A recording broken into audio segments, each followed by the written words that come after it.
প্রিয় বন্ধুগণ, আজকের ভিডিওর মাধ্যমে আমি আপনাদের সাথে শেয়ার করব আমার ছোটবেলার কিছু অভিজ্ঞতার কথা। ভিডিওতে আপনারা এই মুহূর্তে যে স্থান বা দৃশ্য দেখতে পাচ্ছেন, এটি ঢাকার সদরঘাট এলাকার সবচেয়ে বড় নৌবন্দর বা লঞ্চঘাট এলাকা। আমার বাম পাশে যে ভবনটি দেখতে পাচ্ছেন, এটিই মূলত সদরঘাট লঞ্চ টার্মিনালের টিকিট কাউন্টার। এখান থেকেই টিকিট সংগ্রহ করে লঞ্চের জন্য ভিতরে প্রবেশ করতে হয়। এখন আমরা এখান থেকে টিকিট নিয়ে প্রবেশ করব লঞ্চ টার্মিনালে। টিকিট সংগ্রহ করার পর আমরা চলে এলাম ভিতরে। দেখতে পাচ্ছেন প্রশস্ত কাউন্টার এবং এর মাঝখান দিয়ে চলে গিয়েছে লঞ্চ ঘাটে প্রবেশ করার পথ। তো ইতিমধ্যে আমরা লঞ্চ ঘাটে প্রবেশ করছি, দেখতে পাচ্ছেন। এই মুহূর্তে আমরা প্রবেশ করেছি লঞ্চ টার্মিনালের ভিতরে এবং কিছুক্ষণের মধ্যে আমরা প্রবেশ করব বড় একটি লঞ্চের ভিতরে। এবং এখানে দেখতে পাবেন শত শত বড় এবং ছোট আকৃতির বিভিন্ন রকম লঞ্চগুলো সারিবদ্ধভাবে নোঙর করে রাখা হয়েছে এবং নির্দিষ্ট সময় পর পর এক একটি লঞ্চ তাদের গন্তব্যস্থলে ছেড়ে যাচ্ছে ঢাকার সদরঘাটের এই প্রান্ত থেকে বাংলাদেশের বিভিন্ন প্রান্তে।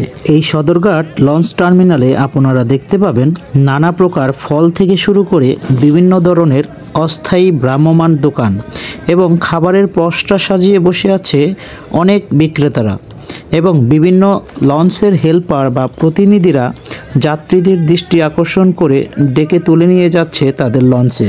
এই সদরঘাট লঞ্চ টার্মিনাল এলাকাটি আমার জন্মের পর কিংবা জন্মের অনেক আগে থেকেই আমার স্মৃতির সাথে জড়িত। জন্মের পর থেকেই এই সদরঘাট থেকে লঞ্চে করে কতবার চলে গিয়েছি সেই মুন্সিগঞ্জ আমার মাসি বা খালার বাড়িতে, তার কোনো হিসাব নেই। এখন বুড়িগঙ্গা নদী প্রায় মৃত, কিন্তু আরও 30 বছর আগে এই বুড়িগঙ্গা নদী এবং এই সদরঘাট লঞ্চ টার্মিনাল এমন ছিল না। এই এলাকা ছিল আরও চঞ্চল এবং প্রাণবন্ত, কিন্তু কালের পরিক্রমায় আজ আমাদের নদীপথগুলো প্রায় বিলুপ্তির পথে। আমরা যাচ্ছি বরিশাল, এখন রয়েছি সদরঘাট লঞ্চ ঘাটে। কি চমৎকার সুন্দর দৃশ্য দেখতে পাচ্ছি সদরঘাট লঞ্চ টার্মিনালের লঞ্চের উপর থেকে। দেখতে পাচ্ছেন প্রাচীন নগরী ঢাকা দাঁড়িয়ে আছে বুড়িগঙ্গা নদীর তীরে। এক সময় এই অঞ্চল অর্থনৈতিকভাবে দাপিয়ে বেড়াতো এই নদীবন্দরকে কেন্দ্র করে, যদিও কালের পরিক্রমায় তা এখন ভাটার দিকে।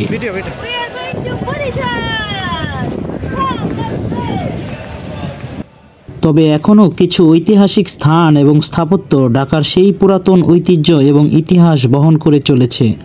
যেমন এই বুড়িগঙ্গা নদীর তীরেই রয়েছে ঐতিহাসিক আহসান মঞ্জিল, লালবাগ কেল্লা এবং পুরাতন ঢাকার নানা ঐতিহ্য সহ আরও কত কি।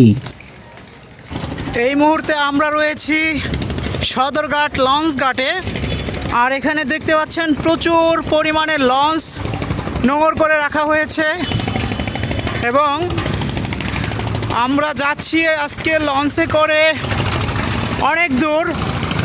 গন্তব্য আজকে আমাদের নদীপথ এবং ঢাকা থেকে দূর কোথাও আমরা লঞ্চ যুগে চলে যাব অনেক দূর।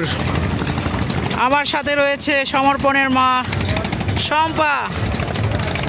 কোথায় যাচ্ছি আমরা? বরিশাল। বরিশাল আইতে সাল যাইতে সাল, তার নাম বরিশাল, মগবাড়ি বরিশাল। স্মৃতিময় এই সদরঘাটে আসলে মনে পড়ে যায় সেই ফেলে আসা শৈশবকালের অনেক হাজারো স্মৃতির কথা। শৈশবের এমন অনেক অনেক স্মৃতি রয়েছে যেগুলোর কথা মনে পড়লে কেন যেন আমি আরও বেশি অনেক নস্টালজিক হয়ে যাই এবং মনের অজান্তেই ছুটে যাই শৈশবের সেই দিনগুলোতে।